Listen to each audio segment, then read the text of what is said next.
les microbiotes environnants, dont le microbiote intestinal. D'ailleurs,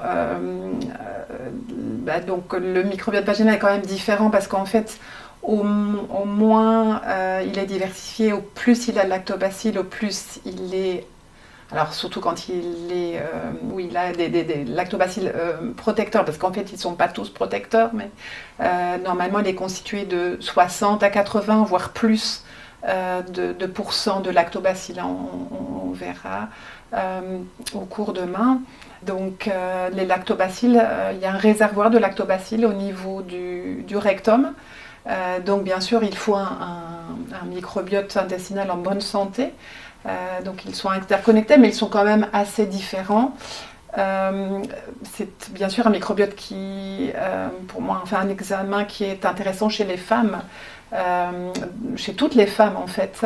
Bien sûr les femmes après la puberté, que ça soit en prévention, que ça soit donc tout simplement pour voir, voilà, on verra quelle communauté bactérienne, quel type de microbiote a la femme, est-ce que c'est un microbiote protecteur ou pas.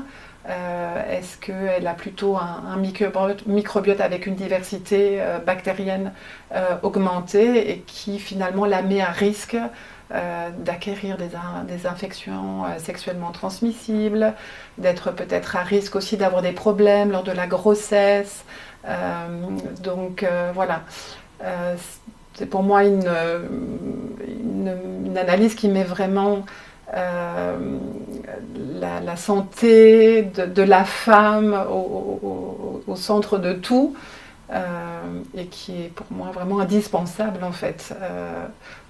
Qu'on ait des symptômes ou pas, finalement il faut savoir que on peut avoir une dysbiose du vagin, donc un déséquilibre de la flore vaginale ou du microbiote vaginal, et être totalement asymptomatique.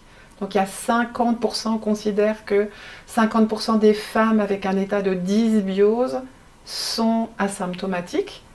Donc elles n'ont pas de symptômes, et c'est pas pour autant qu'elles ne sont pas à risque de certaines pathologies. Donc c'est indispensable pour moi de faire ce test, voilà, pour savoir est-ce qu'on est protégé, ou même si on n'a pas de symptômes, peut-être qu'on est à risque de développer certaines infections.